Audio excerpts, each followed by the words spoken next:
छात्रों को नमस्कार। आप पिछले दिनों जो शंकर प्रसाद जी की अमर कृति कामायनी के 2 सर्गों को देख चुके हैं। पहला सर्ग चिंता सर्ग और दूसरा श्रद्धा सर्ग। चिंता सर्ग में आपने देखा है कि देव संस्कृति के नष्ट होने के बाद प्रलय के आगमन पर प्रसाद जी की नौका हिचकोले खाते हुए हिमालय के क्षेत्र में पहुंचती है और वे वहां एकांत में बैठकर देव संस्कृति के नाश की बातों को विचार कर गहरे अवसाद में डूब जाते हैं। इसी निराशा में अगले सर्ग में आपने देखा कि श्रद्धा उस हिमालय क्षेत्र में जब धीरे धीरे जल का स्तर घटने लगता है पहुंचती है और मनु से वार्तालाप कर उनके मन में निराशा की जगह आशा और उत्साह का संचार कर उन्हें भावी जीवन के लिए कर्म करने के लिए प्रेरित करती है। धीरे धीरे मनु का भय, विषाद, चिंता, उनकी सारी नकारात्मक वृत्तियां परिवर्तित होती हैं और वे श्रद्धा के साथ फिर से एक नया आरंभ करने को प्रस्तुत होते हैं। अब तीसरे अध्याय, जिसका नाम लज्जा प्रसाद जी ने दिया है, इसको हम देखेंगे। लज्जा सर्ग के कथानक पर बातचीत करते हैं। मनु चांदनी रात में श्रद्धा के साथ विहार कर रहे थे और उस रमणीय वातावरण में उन्हें यह ज्ञात हो गया था कि श्रद्धा उनकी बचपन की सखी है। इसलिए उन्होंने श्रद्धा के प्रति अपने आकर्षण को बिना लाग लपेट के प्रकट कर दिया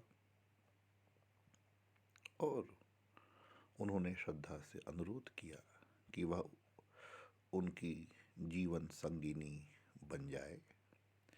मनु के प्रेम निवेदन को सुनकर श्रद्धा के भीतर लज्जा का उदय होता है।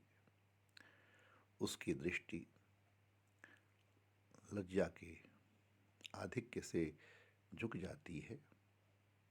उसके शारीरिक अवयव उसकी लज्जा को प्रकट करने लगते हैं। अपने आप में यह परिवर्तन देखकर श्रद्धा सोचने लगी कि अनायास ही यह मुझे क्या हो गया। न जाने यह कौन है जिसने आकर मेरे अंग अंग में पुलक भर दी है और मेरे कंठ को अवरुद्ध कर दिया है।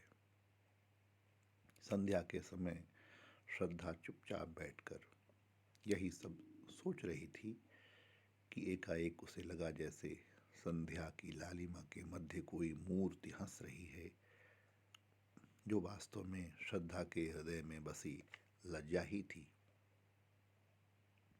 लज्जा श्रद्धा की शंकाओं का समाधान करती हुई कहती है कि है तरुणी, तू मुझे देखकर इतना आश्चर्य क्यों कर रही है? तुम्हारे मन और शरीर को मैंने ही परिवर्तित किया है, क्योंकि मैं ही नारी के मन में लज्जा उत्पन्न करती हूँ और प्रेम मार्ग पर बढ़ने से पूर्व उसे शिक्षा देती हूँ कि उसे क्या करना चाहिए। मैं ही सौंदर्य की पालक हूँ और प्रत्येक नारी को गौरव का महत्व सिखलाती हूँ। मैं ही यह बताती हूँ कि प्रेम में लगने वाली ठोकर को कैसे सहन किया जाए। देव सृष्टि में मुझे ही काम पत्नी रति कहा जाता था, वैसे मेरा वास्तविक नाम लज्जा है। मैं नारी के अनेक अंगों में अनेक रूपों में प्रकट होती रहती हूँ। लज्जा के इन शब्दों को सुनकर श्रद्धा उससे पूछने लगी कि मुझे अपने भावी जीवन की दिशा कैसे निर्धारित करनी होगी, क्योंकि मैं एक दुर्बल नारी हूँ और अत्यधिक कोमल हूँ। मेरा मन न जाने क्यों ढीला है, आंखों में आंसू भरे रहते हैं और हृदय में ममता भरी रहती है। तुम मुझे बताओ, क्या ऐसी स्थिति में मुझे मनु के समक्ष आत्मसमर्पण कर देना चाहिए? तब लज्जा कहने लगी, यह तरुणी, तुम मुझसे अब यह सब किस लिए पूछ रही हो? क्योंकि तुमने तो पहले ही स्वयं को मनु के सम्मुख समर्पित कर दिया है। तुम तो वास्तव में केवल श्रद्धा हो और तुम्हारा हृदय विश्वास से भरा हुआ है। इसलिए तुम्हें तो केवल अमृत युक्त नदी की भांति बहते हुई अब अपने और मनु के जीवन रूपी क्षेत्र को हरा भरा रखना होगा। तुम्हें अब कुछ सोचने की अपेक्षा चुपचाप मनु पर न्यौछावर हो जाना चाहिए।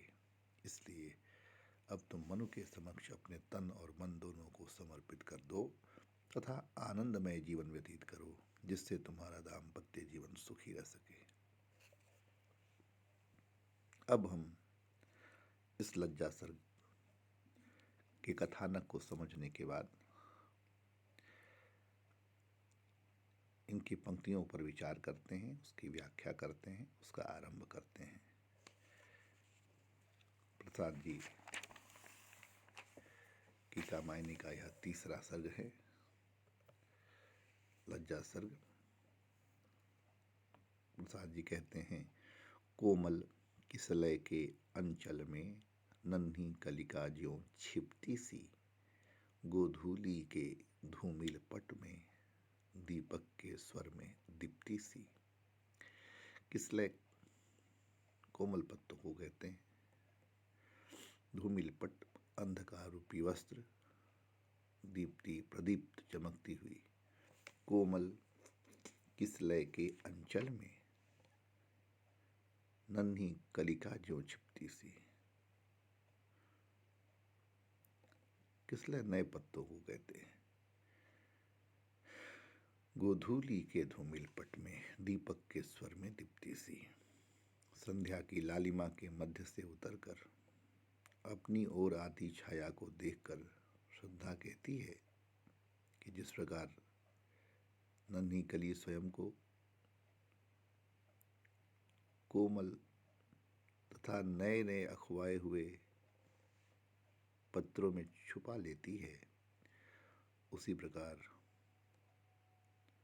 तुम अपने सुंदर आंचल में स्वयं को छिपाने का प्रयत्न करती हुई सी प्रतीत होती हो। और जिस प्रकार संध्या समय गौओं के खुरों से उठी हुई धूल के पट में दीपक की लौ मध्यम रूप में दिखाई देती है, गोधूली के धूमिल पट में दीपक के स्वर में दीप्ति सी, उसी प्रकार इस समय संध्या के लालिमा रूपी पट से अपने सौंदर्य को प्रकाशित करती सी तुम कौन हो? यहाँ कवि ने कली, दीपक के स्वर आदि अनेक उपमानों के द्वारा लज्जा की मनस्थिति का अत्यंत भव्य और कलात्मक चित्र प्रस्तुत किया है। उत्प्रेक्षा और उपमा अलंकार हैं। मंजुल स्वप्नों की विस्मृति में मन का उन्माद निखरता ज्यों, सुरभित लहरों की छाया में बुल्ले का विभव बिखरता ज्यों। श्रद्धा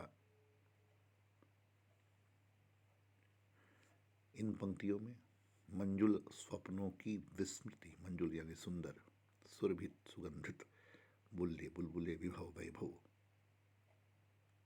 यहाँ लज्जा को संबोधित करती हुई इन पंक्तियों में कहती है कि हे अपरिचित छाया, जिस प्रकार सुंदर स्वप्नों में चेतन जगत के वातावरण के विस्मृत हो जाने से मन की मस्ती निखर उठती है और मन की समस्त क्रियाएं स्वतंत्र रूप में होती दिखाई पड़ती हैं, जैसे सुगंधित लहरों में अनेक बुलबुले उठा करती हैं और अपना क्षणिक वैभव दिखलाकर उन्हीं लहरों में फिर विलीन होते हुए दिखाई देते हैं, उसी प्रकार तुम भी मेरे हृदय में छिपकर अपना प्रभाव दिखा रही हो। धन्यवाद।